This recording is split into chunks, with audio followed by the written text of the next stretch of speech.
First with breaking news. First with new information. Plus, your First Alert forecast. 19 News starts now. A toddler is dead and a 19-year-old is facing charges. We are learning disturbing new details about how a 3-year-old was shot inside a local home. Thanks for joining us. I'm Nicole Versansky. Brian is off today. Brittany Weir joining us live outside Cleveland Heights Police Department with this new information. Brittany. Yes, investigators are now saying that an unattended loaded handgun is to blame for the death of a 3-year-old child here in Cleveland Heights last week. According to a probable cause affidavit, 19-year-old Warren Jenkins left the loaded gun near the child, who then picked it up and shot himself. Now, Jenkins appeared for the first time in court on Tuesday, facing an involuntary manslaughter charge. Possibly a 5-year-old shot in the head. That's the radio call that Cleveland Heights first responders got the night of August 11th. Dispatched to a shooting inside this home on Sylvanhurst Road. Dispatchers early on referencing a 5-year-old in the radio traffic, but the Cuyahoga County Medical Examiner has now confirmed the victim was 3-year-old DeAndre Smith. And this will be in the basement of the home. Paramedics quickly rushed Smith to a children's hospital. Dispatch 243 en route to Rainbows. Please let UH know that we have a GSW to a 5-year-old in the face. Sadly, police say 2 days later, the toddler died from his injuries. A probable cause affidavit spells out what investigators say happened. It states that Warren Jenkins of East Cleveland left a loaded handgun unattended on a lounge chair near the child. The affidavit says the boy then shot himself. Investigators say Jenkins admitted to leaving the gun unattended. The affidavit also states that officers found suspected drug trafficking material at the scene, including about 140 grams of suspected fentanyl and a small amount of suspected cocaine. As of now, Jenkins has not been charged in connection with the suspected drugs, only with involuntary manslaughter. He was arrested the night of the shooting and pleaded not guilty at his arraignment Tuesday. A judge set his bond at $500,000. Cleveland Heights Police Department released a statement that says the Cleveland Heights Police extends its deepest condolences to the child's family and loved ones during this tragic and difficult time. Jenkins' case now heads to a Cuyahoga County grand jury. And police say this is still an active investigation and declined our request for an interview. Now the Cuyahoga County Prosecutor's Office is handling this case. In Cleveland Heights, Brittany Weir, 19 News. Now your 19 First Alert forecast. Certified most accurate since 2004. We have been treated to a beautiful day. Our 19 First Alert camera out over the Cuyahoga River this afternoon looking beautiful. We've had a lot of sunshine. You can see some of those fair weather clouds that have been mixing in through the course of today. Nothing that is overly ominous, at least as of this point. However, we are going to see some showers developing late tonight into tomorrow morning. So your First Alert, just some rain chances that may get our Thursday started, but will likely not last the entire day. That's good news because it allows us to open up the door to some dry, really beautiful conditions once we step into our Friday. But this dry spell is going to be very brief because we will have another brush with rain and rumbles as we step a little bit closer to the weekend. Right now, First Alert Doppler is quiet. We've got a few showers and thunderstorms down to our southwest. We'll time out when those could arrive in our area coming up in just a few minutes. The city of Cleveland could be dumping another $1 million into the Browns Stadium downtown. Emergency repairs have been done and the team wants their money back. Dan DeRose is here to explain this process. I want you to think of this as landlord and tenant. The city of Cleveland actually owns Huntington Bank Field or the stadium downtown.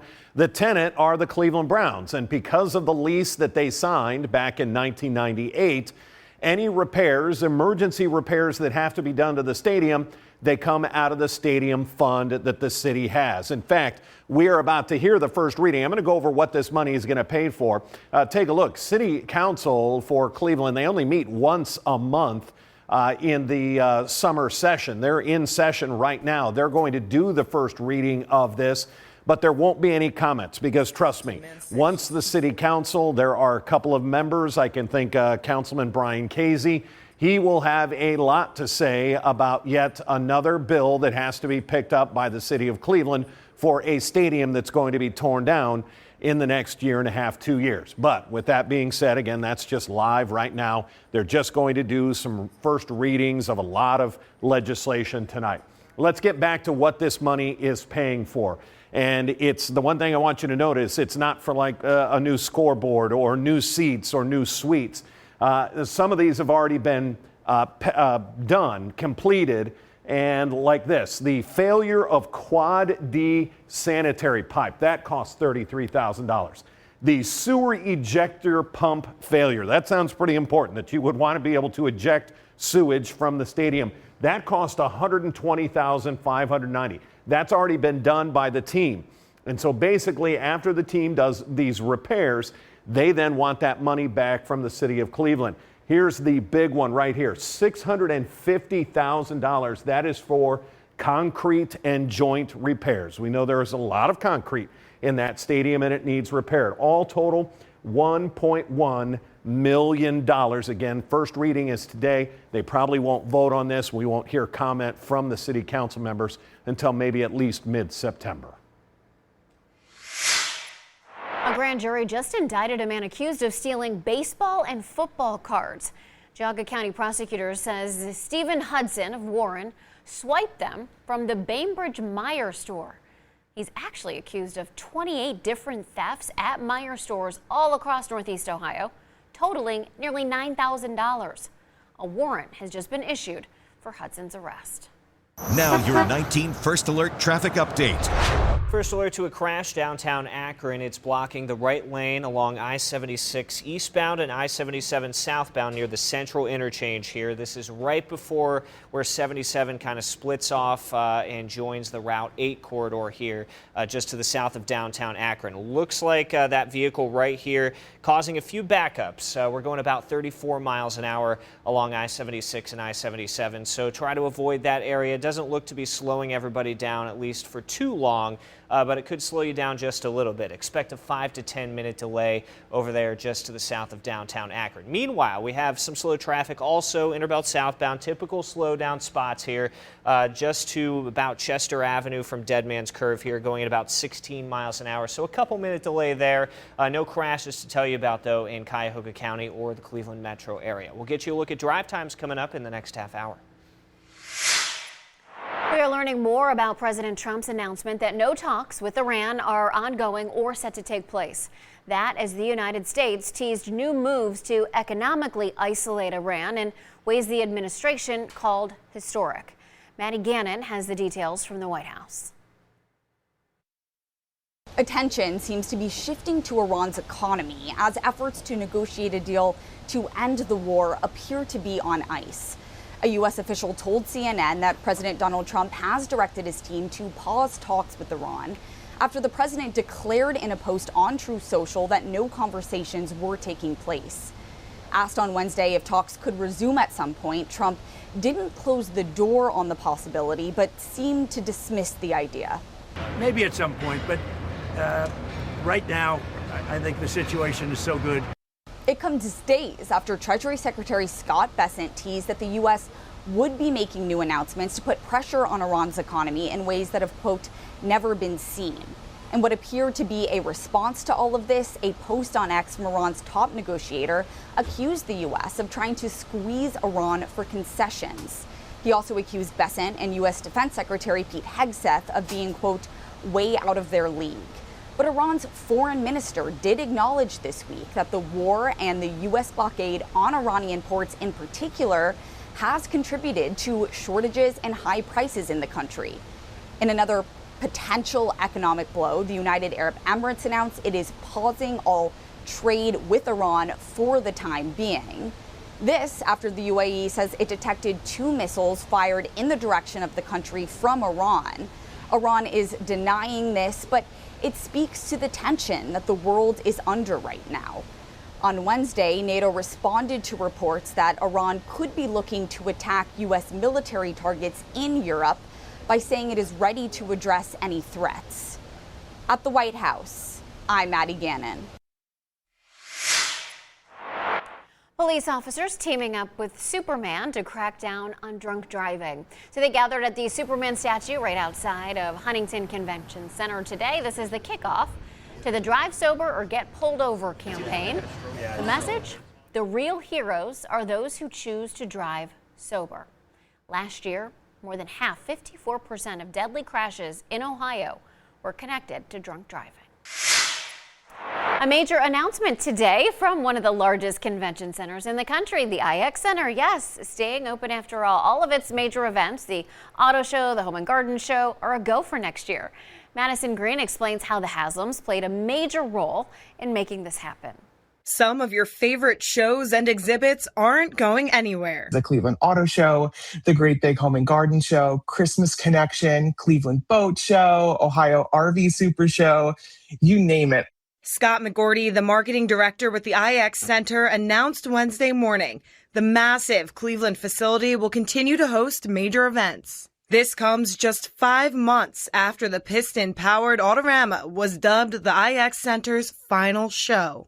It definitely was our final show, but there were a lot of people that saw the opportunity. But behind the scenes, a deal was in the works to keep the lights on. At the beginning of June, the show producers were told, yes, this is going to go forward. And then mid-June, we were told, no, it's not.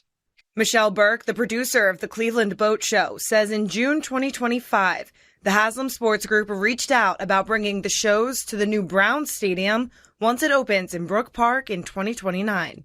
I brought up to them that if they wanted to keep these shows strong and solvent, the best move would be for them to rent the IX Center show space and keep us there, to which they immediately responded, we would be willing to do that. According to Burke, negotiations followed between several parties, including the Haslam Sports Group, who Burke says always pushed to move forward with the plans. The finalized agreement is the Haslam Sports Group is renting approximately 500,000 of the 2.2 million square foot facility for the next 3 years. The ultimate goal is to give them a permanent home at the Dome. They are very committed to that goal. They even had us meet with their architects to make sure that boats could fit into that building onto the main floor of the center. The first show back is less than a month away. The Outdoor Fall RV Fest returns September 10th to the 13th. In Berea, Madison Green, 19 News. Caught on camera. Bad day at work for a worker at a Wisconsin frozen custard shop. Carter Sampson was caught on camera, fumbling a vat of custard mix, resulting in one spectacular splatter. To no one's surprise, that sloppy slip-up is going viral. And I could just feel my hand slip. And as soon as it slipped, I don't remember anything after that other than being covered in the shake mix. Oh, poor Sampson. Oh, it's almost like The Office, right? Sampson says he's all right with the internet infamy, saying sometimes you just gotta laugh and move on. Now to your top 4 at 4, and a warning, this is hard to hear. Police are investigating the deadly shooting of a 3-year-old boy. Cleveland Heights police say the child accidentally shot himself at a home on Sylvanhurst Road last week. Investigators say the gun was left unattended. It was loaded. The victim is DeAndre Smith. Police charged a 19-year-old East Cleveland man with involuntary manslaughter. Warren Jenkins has pleaded not guilty. A business jet made an emergency landing at Akron-Canton Airport. This is video. This is the front landing gear didn't work, so no front wheels. The FAA says the flight landed with its nose gear up, damaging the nose and then the underside. The only 2 people on board were both pilots. They were not hurt. Federal investigators are now reviewing what went wrong. Nearly 2 months after a gas explosion in Twinsburg did this damage, shredding homes, directional drilling is still on hold in next door Hudson. Amazingly, no one was seriously hurt. The city council held its first reading on new rules today. Those rules would have crews double checking exactly where gas and other lines are buried before they drill. The next readings will be in the next 2 weeks. On the normal track, the legislation wouldn't be official until October. Amazon says Cleveland is about to get drone delivery. Its Prime Air delivery service is coming to our area soon. This is part of a massive expansion to nearly 500 cities and towns across our country by the end of the year. So the service means some deliveries, even groceries, can be made in 30 minutes. Britain's Queen Camilla has spoke for the first time about the pressure of keeping her husband's cancer diagnosis a secret in the early stages of treatment. So this video shows her opening a cancer center just after learning King Charles had been diagnosed with the disease, but it wasn't yet public. Breaking at this hour, this cleanup effort is expected to take hours after a tanker truck overturned in Queens, New York today. 3,000 gallons worth of gasoline spilled. Crews are using that white foam you see there to soak up the fuel. At one point, a portion of the Rockaway Turnpike was closed in both directions. It's not clear at this point if anyone was hurt. Police in Worcester, Massachusetts continue to search today for the wife of a police officer found dead at their home. Crews are searching for Karen Solomon as they investigate the death of Officer Kurt Solomon. Officials say Karen is armed and dangerous. Investigators have not yet said how the officer died. She was our angel, and she would do anything for anybody. A mother grieving after her teenage daughter is killed in a horrific car crash. This happened Saturday, shutting down 71 for hours. Two young people with their whole lives in front of them were killed. Police are still trying to figure out exactly what happened. First at 4, Catherine Huntley joins us live with this mother's message. And one of the victims, Heaven Hennings, was just 20 years old, headed to the mall with her friends when her life was cut short. And now today, her mother is sharing memories of Heaven and how she wants her daughter to be remembered. She was a light in every room. Amazing, bubbly, kind, funny, beautiful. Heaven Hennings' mom and her 2 aunts remembering her through tears. The family going through an unimaginable tragedy. The 20-year-old killed when a car she was riding in crashed on I-71 in Strongsville Saturday. 19-year-old passenger Caden Ozanich also passed away. The 20-year-old driver was life-flighted to the hospital with serious injuries, according to police. She gave me a hug, and I told her be careful and that I loved her. She said, I love you. I'll see you later. Later that night, Heaven's family got the news. They are remembering the 20-year-old woman as a person who could light up any room. Heaven leaves behind 5 siblings who were mourning her loss. One of her passions was doing cosplay. She would wear her little fairy ears and wings. She always did her makeup with stars and glitter and sparkles over the top. Strongsville police are calling this a one-car accident and are actively investigating. But they are asking the public for any help piecing together what happened beforehand. Crash investigators are working, but they want any witnesses to come forward. Heaven's family just wants to know what happened to get justice for the young people involved. Please, please reach out to Strongsville, please. Just devastating words there from Heaven's mother. Now, if you saw anything before the crash, Strongsville police want to hear from you. We'll also have a direct line to Strongsville's crash investigator on our website, cleveland19.com. We are also working to find out how the driver of that car, 20-year-old Isaac Pace, is doing after he was life-flighted to the hospital. In Strongsville, Catherine Huntley, 19 News. Now your 19 First Alert forecast.